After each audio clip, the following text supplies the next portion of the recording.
Hi, once again I'm Sydney and I am a servant of the Almighty God. In this episode of the series Recognizing God's Omnipotence, I want to talk about something that, again, that's all around us and we all recognize, and this actually is proof of our Creator. It's something we all hear about. It's called instinct. Instinct is actually intrinsic intelligence.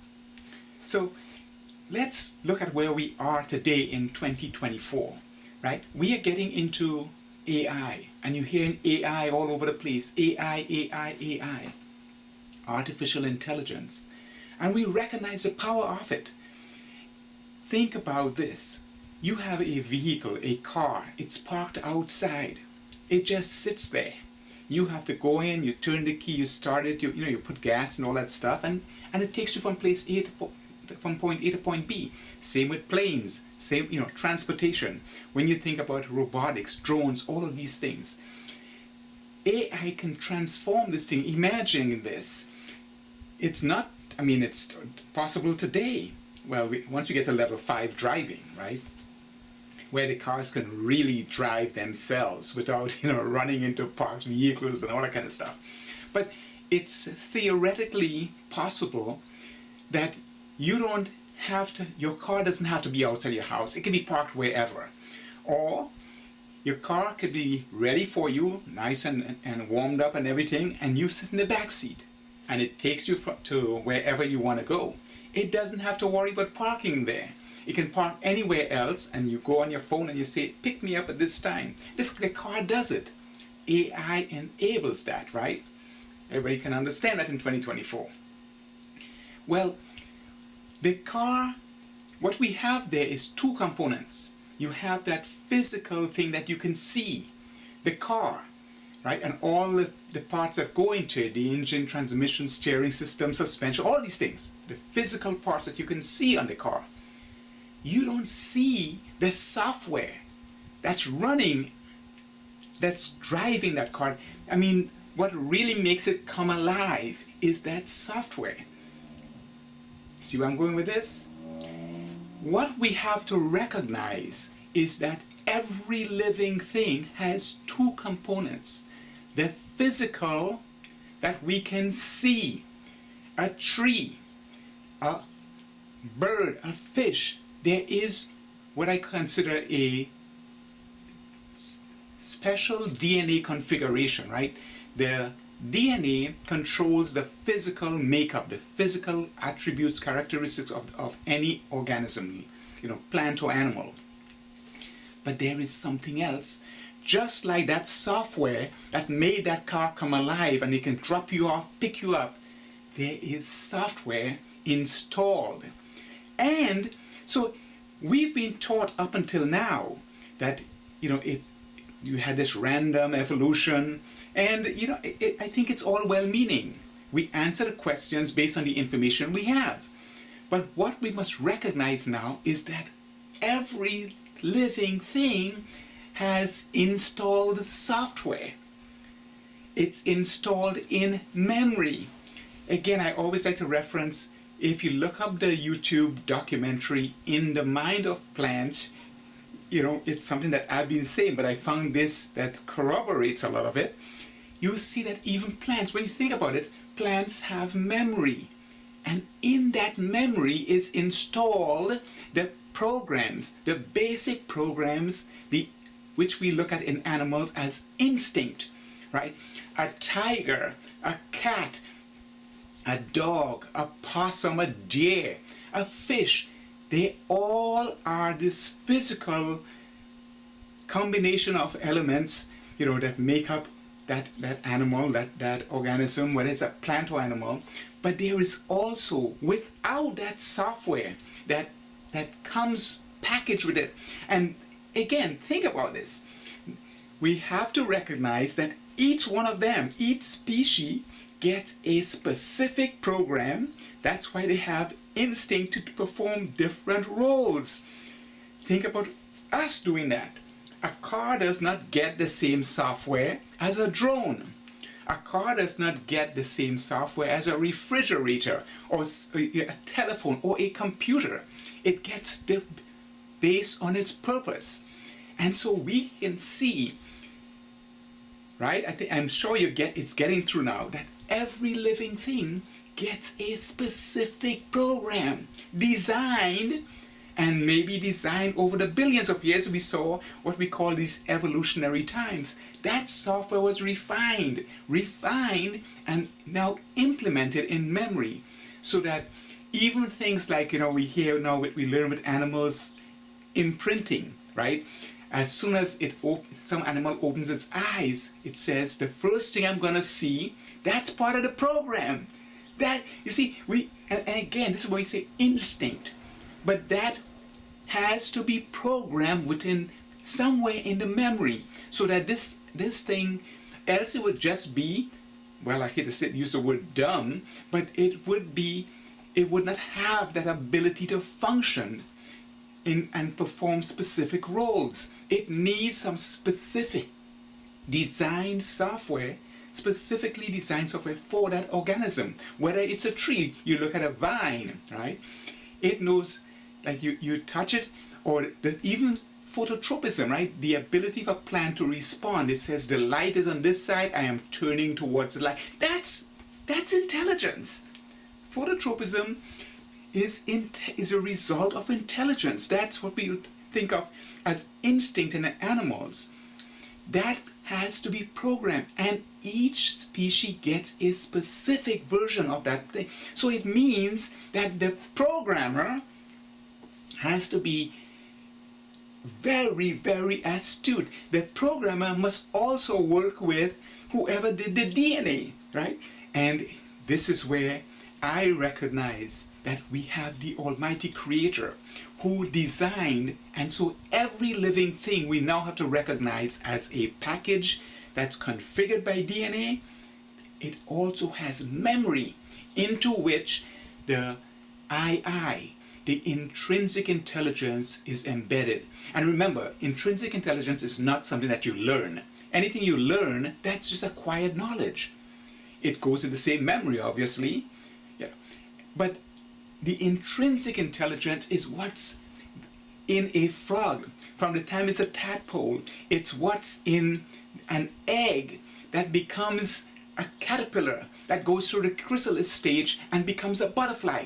That memory, that programming is already there, so that a butterfly doesn't have to be taught. That programming is already, that's the intrinsic intelligence. This had to be specially designed over a long time, because now it works perfectly. And I know as a software engineer, hey, bugs, you always, you test edge cases, and you have the happy path, and you look at all the edge cases and things. But over time, we've only been doing this for, less than 100 years, doing this type of generalized programming where everybody's into it. Okay, so it's just about 100 years less, or more or less. But for us, because even things like reproduction, where every, and when you look at that thing, you get that concept of plants working with us to disperse its seeds and continue the species. Even that, reproduction, the way animals behave when it's time to mate and reproduce, that is all part of that this intrinsic intelligence, designed and implanted so they don't have to think about it. They know what to do. We know what to do. So we have to start recognizing, because we call our dog Fred, or we call our dog, Lassie, or whatever, it's still a dog. That intelligence, we call it, this is instinctual. Think about it. Instinctual. That had to be programmed because they all got it. And when we think, now that we know what it takes to simply to get a car going down the road and not running into things, we think about all the components, the gyroscopes and the GPS and all these things to monitor or the motors in case something is started going wrong. All of these things. We look at ourselves. When I talk about our immune system, and this is one thing that I think is kind of crazy, but we have to go out there and let the world know. Because we just come up with, and you would swear that Darwin created DNA, that Darwin created this process. No, we discover. All our sciences are journeys of discoveries. Journeys of discovery of that which has been created. By whom, by what, we don't know. But now we are recognizing, oh, these are the components that go into making something function, and function efficiently, and function in ways that we can't yet, really comprehend, or we can't implement, because we can do all our things with robotics. And you even hear about sentience and computers coming alive. Well, they can't. Okay? Because a computer cannot build itself. It cannot reproduce itself. Think about it. The components, the pieces of a computer has to be built in multiple factories. So then the computer has to say, oh, I want to reproduce myself. I got to build chips. I got to build, the plastic that's around me. I build the glass. All of these things. So this is where you hear all this about robot. No, forget that stuff. But with us, over the billions of years, we see cells, and we see sometimes we think of it has a male and female. It doesn't. We see, and this takes us back to, with man, these things may not be possible, but with God, all things are possible, and we are seeing it around us.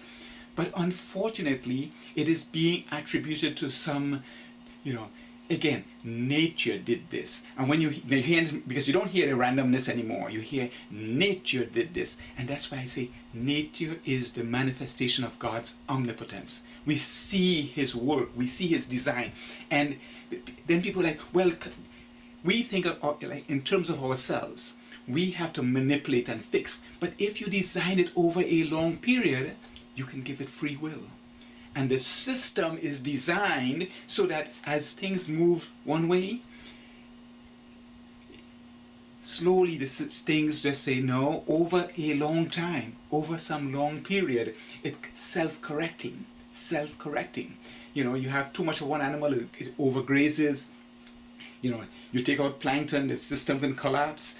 Everything, you have these interlinkings when you design a system.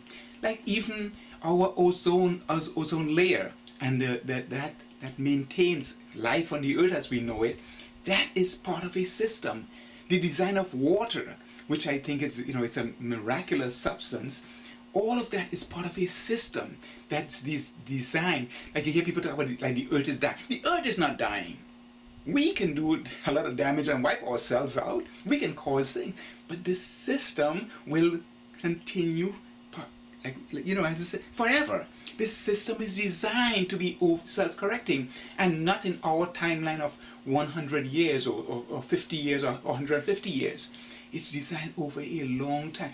This is excellent design, where you don't have to constantly go and tweak it, because it was so well designed, it is self-correcting. We're not close to that, but we have to recognize that things like instinct is part of that. Instinct. You see animals who, that when there is abundance of food, they start multiplying more. When the system gets stressed, it's self-correcting. Now the predators and prey and the ratios, and even simple things like, you see an efficient animal, like a cheetah, right? It can run so fast.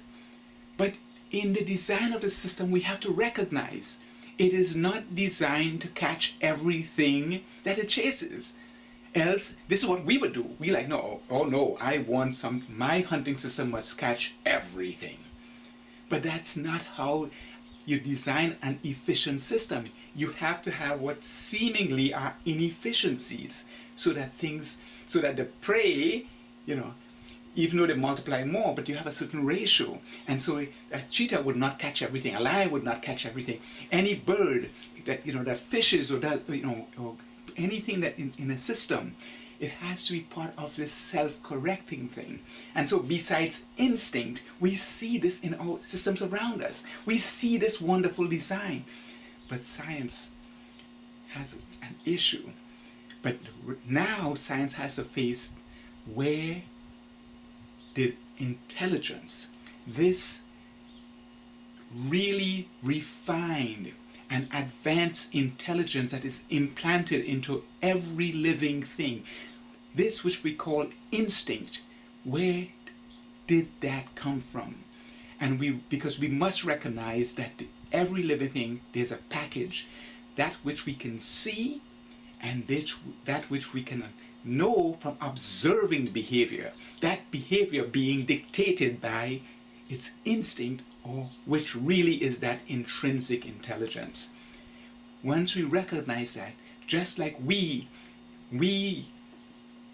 our goal today is to build these machines that are so intelligent, but when we recognize that intelligence is being imparted to living things, and specific intelligence, if it were random or anything like that, we would see that as the DNA went along and says it's just randomly developing, the intelligence would just randomly, unless these animals had the ability to self-determine the path that they wanted. They could choose, right? They had the intelligence to design themselves. And when we think of just designing yourself, it sounds, think about it. That means manipulating your genes. That means manipulating your genes because there's some change in some external condition. What we can recognize, though, it makes more sense. The programming, that intrinsic intelligence, that's where it lies. Just like we have our chips, we says, based on external stimuli, you see this situation, we have this machine learning process. We see it's a similar thing that led to, and we recognize today as evolutionary trends, because there is something happening outside.